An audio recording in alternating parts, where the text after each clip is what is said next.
Telangana CM Revanth Reddy మాట్లాడుతున్నారు. ఇప్పుడు లైవ్లో చూద్దాం. లేదు, సారవంతమైన నేల, సమృద్ధిగా నీళ్ళు ఎక్కడ ఉంటాయో ఎత్తుకుతే అక్కడ తప్పకుండా కమ్మాసి ఉంటారని చెప్పి, అది ఇవాళ కర్ణాటక అయినా, తమిళనాడు అయినా, తెలంగాణ అయినా, ఆంధ్రప్రదేశ్లో అయినా ఎక్కడ చూసినా సారవంతమైన నేలలుండి మంచి పంటలు పండించగలిగిన, మంచి పంటలు పండుతాయన్న భూమి ఉన్న ప్రతి దగ్గర కమ్మ సోదరులు అక్కడ ఉంటారు. వాళ్ళ ఆలోచన ఎప్పుడు కష్టపడాలి, పంటలు పండించాలి, 10 మందికి ఉపయోగపడాలి, 10 మందిని ఆదుకునే ఆలోచన చెయ్యాలి అనేదే ఆ సామాజిక వర్గ నేపథ్యం. అదేవిధంగా నాకున్న సంబంధాలు కానీ, లేకపోతే నాకున్న సన్నిహిత సంబంధాల గురించి నేను పెద్దగా చెప్పాల్సిన అవసరం లేదు. ఎందుకంటే నేను ఎక్కడున్నా నన్ను ఎట్లా అభిమానిస్తారో మిత్రుడు ఎర్పతినేని శ్రీనివాసరావు గారు ఈ వేదిక మీద నుంచి మాట్లాడిన దాన్ని బట్టి, నేను ఎక్కడున్నా, ఏ వేదిక మీద ఉన్నా కమ్మ సామాజిక వర్గం నన్ను ఎంత అభిమానంతో చూసుకుంటుందో ఎర్పతినేని శ్రీనివాసరావు గారి మాటలు వింటే మిగతా అందరికీ అర్థమవుతుంది. అదేవిధంగా సత్యవాణి గారు ఒక మాట అన్నారు. వారు మాట్లాడుతుంటే అనర్గళంగా ఏ పేపర్ చూడకుండా వారి ఉపన్యాసం వినాలి అని అనిపిస్తుంది అని. అది ఎక్కడి నుంచో కాదు, ఎన్టీఆర్ లైబ్రరీలో నేర్చుకున్న చదివే ఈరోజు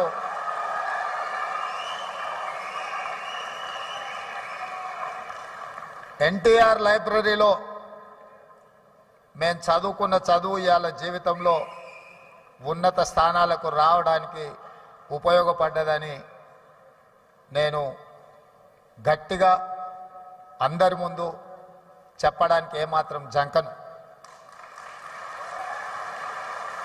మనం వచ్చిన నేపథ్యం, మన రాణించిన తీరు, మనకు అవకాశం ఇచ్చిన వాళ్ళను తక్కువ చేసి మాట్లాడవలసిన అవసరం లేదు, చిన్న చేసి చూడడము పద్ధతి కాదు. అదేవిధంగా కమ్యూనిటీకి సంబంధించిన గొప్ప వ్యక్తుల గురించి, చరిత్ర గురించి మా మిత్రులు చాలామంది చెప్పారు. మిత్రుడు కుసుమ్ కుమార్ గారు ఎన్టీఆర్ కంటే ముందు 52 మంది కమ్మ సామాజిక వర్గం ఎమ్మెల్యేలు ఉండేవాళ్ళు అని అన్నారు. కానీ ఎన్టీఆర్ వచ్చిన తర్వాత ఎన్టీఆర్ ఒక బ్రాండ్ క్రియేట్ చేసింది. NTR is brand for politics, NTR is brand for leadership. వారు ఇచ్చిన అవకాశాలతోని ఆ రాష్ట్రమైనా, ఈ రాష్ట్రమైనా, ఏ రాజకీయ పార్టీ అయినా ఈరోజు నాయకులు ఉన్నారు అని అంటే ఎన్టీఆర్ గారు ఆనాడు ఇచ్చిన అవకాశాలే. ఇవాళ ఇక్కడ ఆయనను అవమానించేటట్టు మాట్లాడిన వాళ్లకు అవకాశం ఇచ్చింది ఆయన్నే. ఇవాళ ఆయన గౌరవం ఉండాలి, ఆయన పేరును స్మరించుకోవాలని చెప్పేవాళ్ళు కూడా ఆయన ఇచ్చిన నాయకత్వంతో వచ్చినోళ్ళే. అది ఎన్టీఆర్ లోపము, ఎన్టీఆర్ తప్పు కాదు. ఎన్టీఆర్ అందరికీ అవకాశం ఇచ్చిండు. అవకాశం వచ్చిన వాళ్ళు ఒక్కొక్కరు ఒక్కొక్క రకంగా ఉండొచ్చు, అది వాళ్ళ యొక్క విజ్ఞత. అదేవిధంగా ఎన్జి రంగా, అదేవిధంగా వెంకయ్య నాయుడు, ఈనాడు చంద్రబాబు నాయుడు గారి గురించి నేను చెప్పాల్సిన అవసరం లేదు.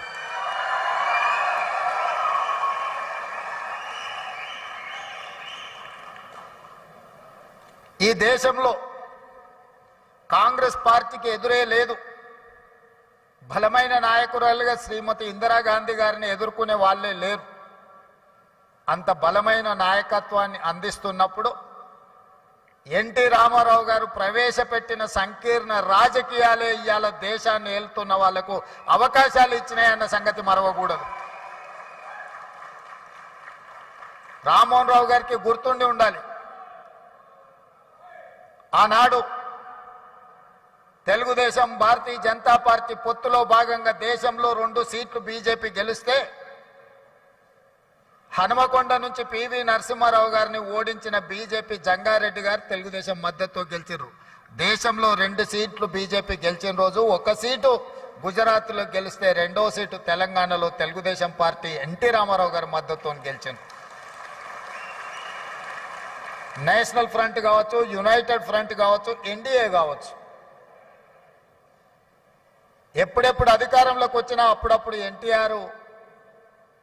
ఎన్టీఆర్ ఆలోచన సంకీర్ణ రాజకీయాలే ఈరోజు వాళ్ళందరూ కూడా అధికారంలో ఉండడానికి అవకాశం వచ్చింది.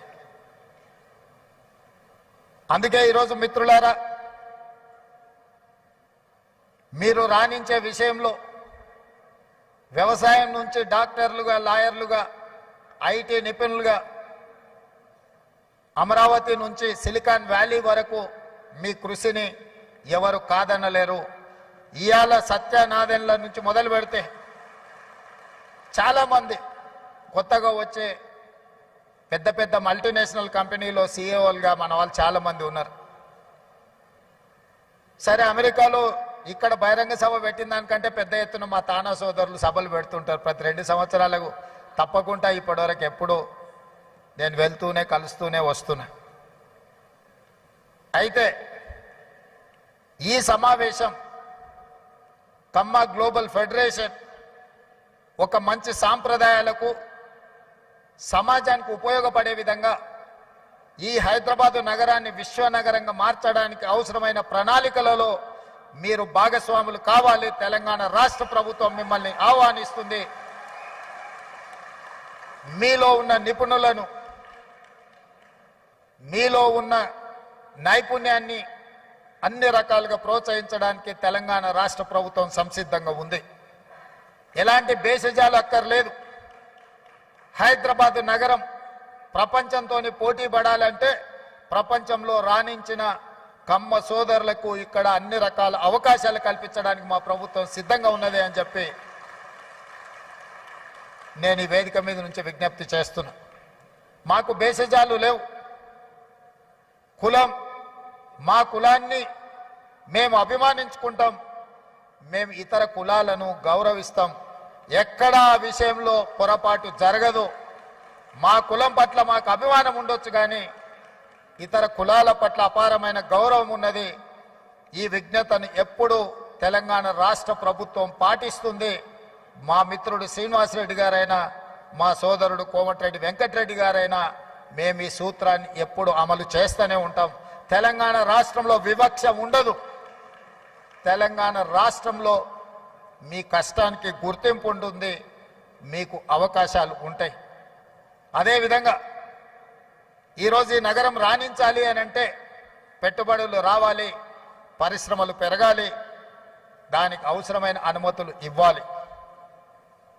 ప్రపంచంలో నిరసన తెలపడం అనేది ప్రాథమిక హక్కు. పన్నులు కడుతున్న ప్రాంతంలో ఎవరైనా తమకు నచ్చనప్పుడు,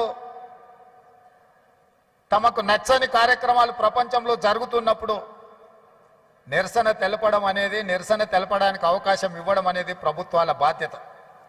నాడు తెలంగాణ ఉద్యమం జరుగుతున్నప్పుడు తెలంగాణ పిల్లలు అమెరికాలో వైట్ హౌస్ ముందర కూడా నిరసన తెలిపిన, అమెరికాలో కూడా తెలంగాణ ఉద్యమం చేయడానికి అమెరికన్ ప్రభుత్వమే అనుమతి ఇచ్చినప్పుడు తెలంగాణ రాష్ట్రంలో కొంతమంది తమ నిరసన తెలపాలనుకున్నప్పుడు ప్రభుత్వాలు నిర్బంధించాలన్న ఆలోచన వాళ్ళ పతనానికి దారి తీసింది తప్ప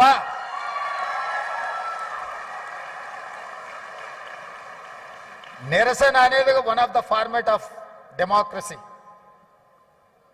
ప్రజాస్వామ్యంలో అది కూడా ఒక పద్ధతి. ఆ పద్ధతిని మేము నియంత్రిస్తాం, నిర్బంధిస్తాము అని అంటే దాని ఫలితాలు ఎట్లుంటాయో డిసెంబర్ 3, 2023 నాడు చూసారు.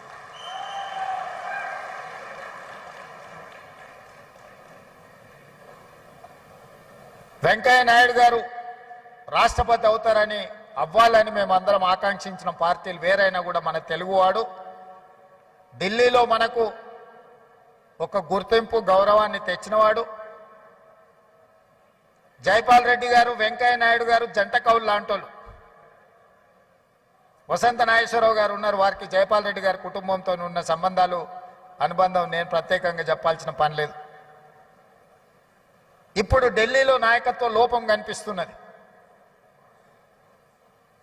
వెంకయ్య నాయుడు, జైపాల్ రెడ్డి గారు అంతకంటే ముందు పివి నరసింహారావు గారు లాంటి, ఎన్టీ రామారావు గారు లాంటి నాయకులు తెలుగు రాష్ట్రాల నుంచి మన వాళ్ళు అక్కడ ఉంటే ఈరోజు జాతీయ స్థాయిలో మనకు కొట్టొచ్చినట్టుగా నాయకత్వ లోపం కనిపిస్తున్నది. మనందరం ఆలోచన చేయాల్సిన సందర్భం వచ్చింది. కులానికి ప్రాంతానికి అతీతంగా మన తెలుగువారి యొక్క నాయకత్వం, తెలుగువారి యొక్క అభివృద్ధి కోసం పనిచేసే బలమైన నాయకత్వాన్ని ఢిల్లీలో మళ్ళీ రాణించాలి. అలా రాణించే నాయకులు ఎవరున్నా ప్రోత్సహించాలన్న ఆలోచన ఈ వేదిక మీద నుంచి మనందరం కూడా నిర్ణయం తీసుకోవాల్సిన అవసరం ఉన్నది. మా ప్రభుత్వం వైపు నుంచి ఎలాంటి సహకారం కావాలన్నా ఇలాంటి కార్యక్రమాలకు కానీ భవిష్యత్తులో మీరు తీసుకోబోయే నిర్ణయాలకు సంపూర్ణమైన మద్దతు ప్రకటిస్తూనే కమ్మ సంఘానికి 5 ఎకరాల భూమి ఇచ్చినట్టే ఇచ్చారు, దానికి లిటిగేషన్స్ 100 పెట్టినట్టే పెట్టినట్టు నా దృష్టిలో ఉంది. మా మిత్రుడు గాంధీ గారికి నేను సూచన చేస్తున్నా, ఆ 5 ఎకరాలకు సంబంధించి మా ప్రభుత్వం అన్ని సమస్యల్ని పరిష్కరించి ఒక అద్భుతమైన కమ్మ సంఘాన్ని కట్టుకోవడానికి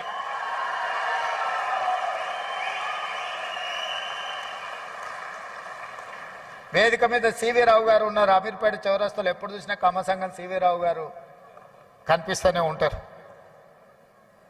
అందుకే నేను మా మిత్రులందరికీ ప్రభుత్వం ఇచ్చిన 5 ఎకరాలకు సంబంధించిన సమస్యను పరిష్కరించి ఒక అద్భుతమైన కమ్మ సంఘాన్ని కట్టి తద్వారా లక్షలాది మంది పేదలు, నిరుపేదలు ఎవరైతే కమ్మ సోదరులు ఉన్నారో గ్రామీణ ప్రాంతాలలో విద్యకు దూరంగా, ఆర్థిక అభివృద్ధికి దూరంగా ఉన్నారో వాళ్ళందరినీ ఆదుకోవడానికి, అదేవిధంగా ఈ సమాజంలో అట్టడుగు వర్గాలైన దళితులు, గిరిజనులు, మైనారిటీలను ఆదుకోవడానికి మీరందరూ ముందుకు రావాలి.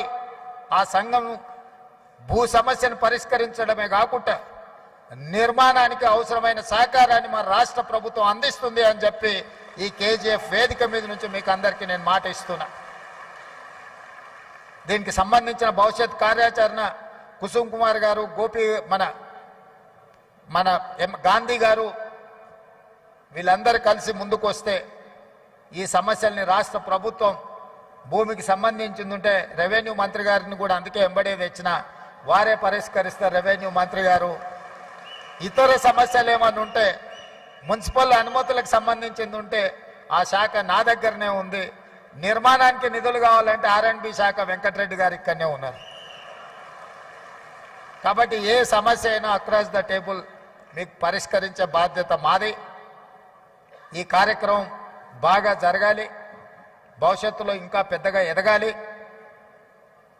10 మందికి ఉపయోగపడాలి. ఏ విధంగా అయితే మీ పెద్దలు, మీ తాతలు, ముత్తాతలు 10 మందికి పట్టెడు అన్నం పెట్టినరో, భూమిని నమ్ముకొని ఉన్నారో, ఆ భూమిని, సొంత ఊరును మరవకండి. 10 మందికి సాయం చేసే ఆలోచన, 10 మందికి ఉపయోగపడాలన్న మీ డిఎన్ఏలో ఉన్న సహజ లక్షణాన్ని కోల్పోవద్దని చెప్పి మా మిత్రులందరికీ సూచన చేస్తున్నా. మీరు ఎంతెంత ఎదిగినా 10 మందికి సహాయం పడ్డప్పుడే మీరు ఈ సామాజిక వర్గానికి న్యాయం చేసిన వాళ్ళు అవుతారు. సహాయం చేయకుండా మీరు దూరంగా ఉంటే మీరు సమాజానికి దూరం కాదు, సమాజానికి మీరు దూరమైనట్టుగా ఉంటుంది. మీ సహజ లక్షణమైన 10 మందికి సహాయం చేసే ఆలోచనను ఇంకా పెంచుకోవాలి అని చెప్పి తెలియజేస్తూ మనస్ఫూర్తిగా మరొకసారి అభినందనలు తెలియజేస్తూ సెలవు తీసుకుంటున్న మిత్రులారా. Thank you so much Revanth Reddy గారు ఫర్ యువర్ వాల్యుబుల్ స్పీచ్. ఇంత బిజీ స్కెడ్యూల్ లో కూడా ఇక్కడికి వచ్చి కేజీఎఫ్ తో పాల్గొన్నందుకు కేజీఎఫ్ తరఫున ధన్యవాదాలు తెలుపుతున్నాం sir. Thank you so much. ఒక్కసారి మీ కర్తాల ధరతో వారికి థ్యాంక్ యూ చెప్తాం. Thank you so much Revanth Reddy గారు. జడ్పీ కుసుమ కుమార్ గారు తెలంగాణ ముఖ్యమంత్రి శ్రీ రేవంత్ రెడ్డి గారిని సత్కరించి